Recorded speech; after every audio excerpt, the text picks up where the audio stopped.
Hi అందరికీ. ఈరోజు నేను మీకు బంగాళాదుంపతో ఫ్రై చేసి చూపిస్తానండి.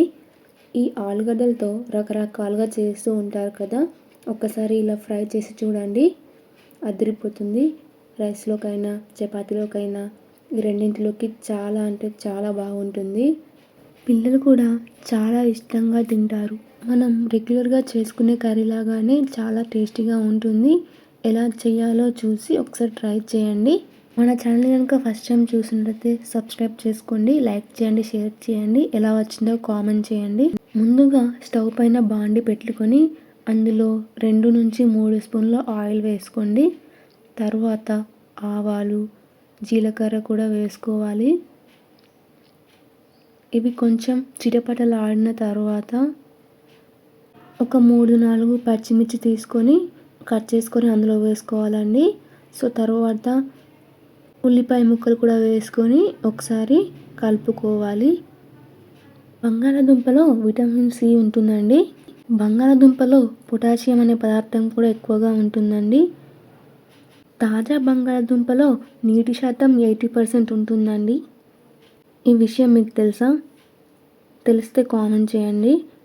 తర్వాత పచ్చిమిర్చి, ఉల్లిగడ్డ వేగిన తర్వాత అందులోకి మనం నీట్గా కడిగి పెట్టుకున్న బంగాళాదుంపల ముక్కల్ని కూడా వేసుకోవాలండి. సో చిన్న చిన్న ముక్కలుగా చేసుకోవాలి, మరీ పెద్దగా చేసుకోకూడదు. అందులో వేసుకున్న తర్వాత ఒకసారి మిక్స్ చేసుకోవాలండి. ఇది కూడా మధ్య మధ్యలో కలుపుకుంటూ ఉండాలండి, లేకుంటే మాడిపోతుంది. సో మధ్య మధ్యలో కలుపుకుంటూ ఉండాలి, మూత పెట్టుకోవాలి. ఒక 3-4 మినిట్స్ తర్వాత మూత తీసి మళ్ళీ ఒకసారి మిక్స్ చేసుకోవాలండి, ఎందుకంటే మాడుతుంది కదా, మాడకుండా ఉండడానికి. బంగాళాదుంపలతో ఆలు ఫ్రెంచ్ ఫ్రైస్ కూడా చేసుకోవచ్చండి. చాలా అంటే చాలా బాగుంటాయి. సో ఒకసారి అవి కూడా ట్రై చేయండి. సో ఇలా కలుపుకుంటూ ఉండాలి, లేకుంటే అడుగంటుకుంటుంది.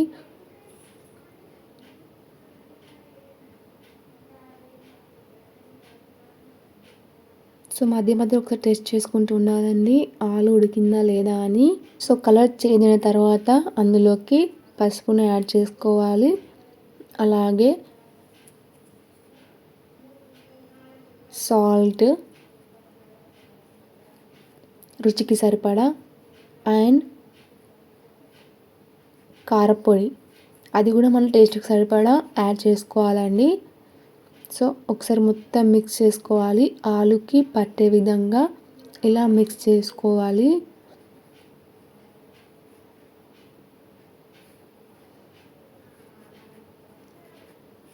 సో ఇలా ఇవన్నీ యాడ్ చేసిన తర్వాత ఒక 3-4 మినిట్స్ మీడియం ఫ్లేమ్లోనే ఒకసారి కలుపుకుంటూ ఉండాలి. తర్వాత లో ఫ్లేమ్లో పెట్టుకోవాలండి.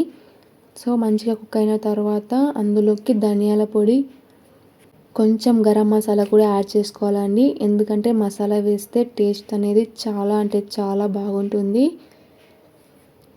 సో ఒకసారి ఇలా ట్రై చేసి చూడండి. తర్వాత ఒకసారి మిక్స్ చేసుకోవాలండి మొత్తాన్ని.